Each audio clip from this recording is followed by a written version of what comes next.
உழைக்கிற மக்கள், வேளாண்குடி மக்கள் உயிரை கொடுத்து விளைவிக்கிற மிக அத்தியாவசியமான உயிர் தேவையா இருக்கிற உணவுப் பொருளான நெல்லை கொள்முதல் செய்யாம சாலையில போட்டு, வீதியில போட்டு, மழையில நனைஞ்சு முளைக்க வச்சு, எத்தனை லட்சம் டன், 20 லட்சம் டன்னுக்கு மேல இன்னைக்கு தெருவில் போட்டு,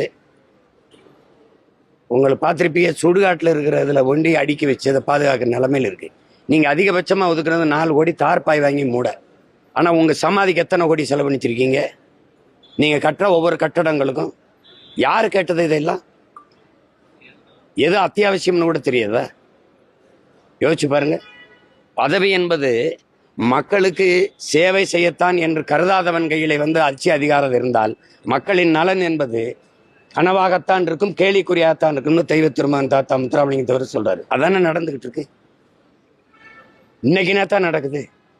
எத்தனை ஆண்டுகளா சொல்லுங்க,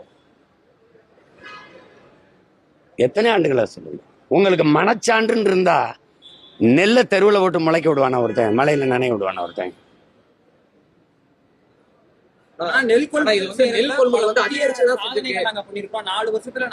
அதாங்க சாதனை. தெருவில் போட்டு முளைக்க வைக்கிறது தானே சாதனை. இந்த நெல்லை ஏன் விளைய வச்சதை தெருவில் போட்டு ஆந்திராவில இருந்து இதுக்கு நீ அரிசி வாங்கி தர? இப்ப ஆந்திராவில இருந்து பொங்கலுக்கு இதுக்கு தீபாவளிக்கு நீ அரிசி வாங்குறீங்களா இல்லையா?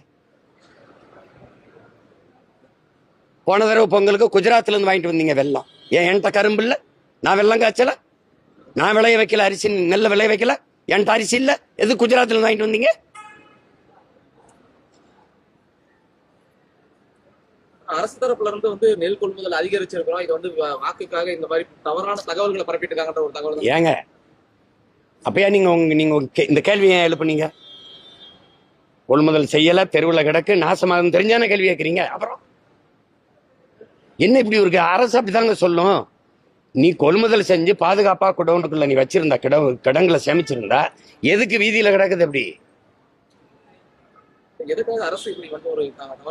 அவ்வளவுதாங்க. அது அதுக்கு மக்களின் நலனை பற்றி கவலை என்ன இருக்குது? 2000 கோடிக்கு பாலம் கட்டும், மெட்ரோ ட்ரெயின் கொண்டு வந்து விடுறாங்க, ஏர்போர்ட்டை கேட்கும். நாங்க இந்த இவ்வளவு பெரிய ஏர்போர்ட் கேட்டோமா? பறக்கிறதுக்கு ஒரு ஃப்ளைட்டு கிடையாது, உனக்கு ஒரு வண்டி கிடையாது, அதுக்கு எதுக்கு இவ்வளவு பெருசு? இறங்கி 1 கிலோமீட்டர் நடந்து வர்றோம். ஒரு நாள் பட்டினி நடந்து சாகும்போது தெரியும். இதெல்லாம் உங்களுக்கு உழைக்கிற மக்களின் உழைப்புக்கு மரியாதை இல்லை, உழவர் கூடி போற்றப்படலைன்னா அந்த நாடு என்னது? பிச்சை எடுத்து தான் சாகும். வேற வழி என்ன இருக்குது?